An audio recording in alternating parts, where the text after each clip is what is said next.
আসসালামু আলাইকুম। পিনাকি ইলেকট্রিকের পক্ষ থেকে শুভেচ্ছা। আপনি কোনো দোষ না করিয়া দোষী হয়ে যাবা। আপনার নামে হইতে পারে মামলা, হইতে পারে অর্থদণ্ড, হইতে পারে বিভিন্ন মেয়াদে সাজা। সেনে হইব কোন কারণে কোন দোষ কারণে আপনি এই ধরনের সমস্যার মাঝে পড়তে পারেন আমি আপনার A to Z বুঝানোর চেষ্টা করব।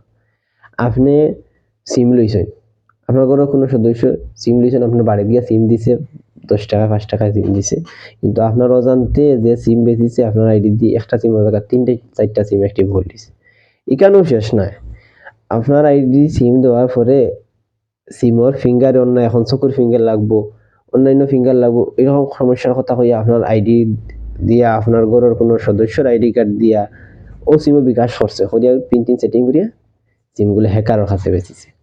হ্যাকার বলতে যারা বিভিন্ন অসামাজিক কার্যকলাপে লিপ্ত, খুন, গুম, হত্যা, বিভিন্ন ধরনের মানে হুমকি দেওয়া ব্যবহৃত যে সিমগুলো ব্যবহার করা হয়, এগুলা প্রকৃত অপরাধী তার নিজস্ব আইডি কার্ড দিয়ে তার নিজের আইডির সিম না ব্যবহার করিয়া আপনার আমার ঘরের অন্য কোনো সদস্যর সিম দিয়া কিন্তু কে ব্যবহার করে করিয়া এই ধরনের মানে যে অসামাজিক কার্যকলাপ ঘটা এর ভুক্তভোগী আপনি আপনার অজান্তে হয়ে যায়, আপনার ঘরের কোনো সদস্য আপনার অজান্তে হয়ে যায়।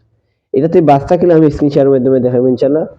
সামনে দিয়ে চলে না আপনার বা আপনার ঘরে কোনো সদস্যের এই কয়টা সিম লইছে দেখতে হইলে আপনি প্রথমে বর্তমান মোবাইল হোক আর টাচ মোবাইল হোক, বর্তমান মোবাইল হইলে কোড ডায়াল করবা, টাচ মোবাইল হইলে ডায়ালর যাইবা, ডায়াল করবা *16001 স্টার, যে আইডি কার্ড দিয়ে সিম লওয়া হইছে বেশি ওই আইডি কার্ডের লাস্টর 4টা নাম্বার আমি দেখাই দিই।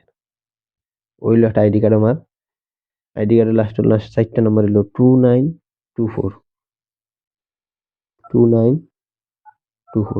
দিয়ে হ্যাশ দিলাম, কল দিলাম, যে সিমটা কিনা হয়েছে ও সিমও কল দিছে, দেওয়ার বাদে ফিরতি একটা মেসেজ দিব।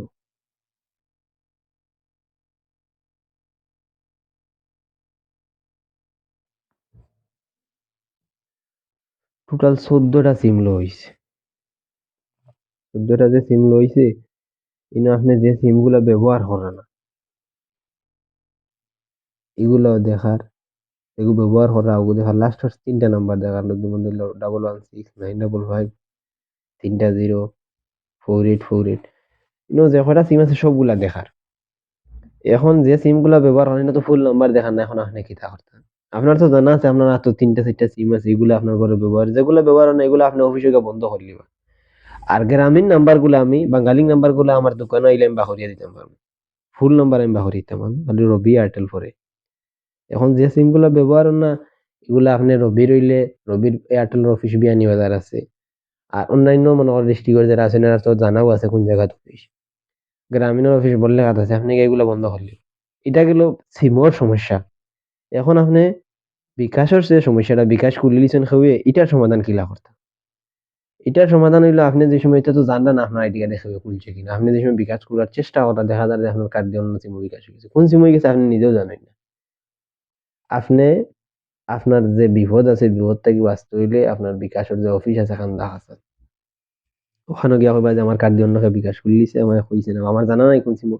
আপনি নতুন করে আপনার যে কোনো একটা সিম বিকাশ করিয়া নিলে অন্য কোনো সিম যদি বিকাশ খোলা থাকে এটা অটোমেটিক ডিসেবল হয়েছে। বাল্লা তা হক্কা আর একটু সচেতন হক্কা। আসসালামু আলাইকুম রহমতুল্লাহ।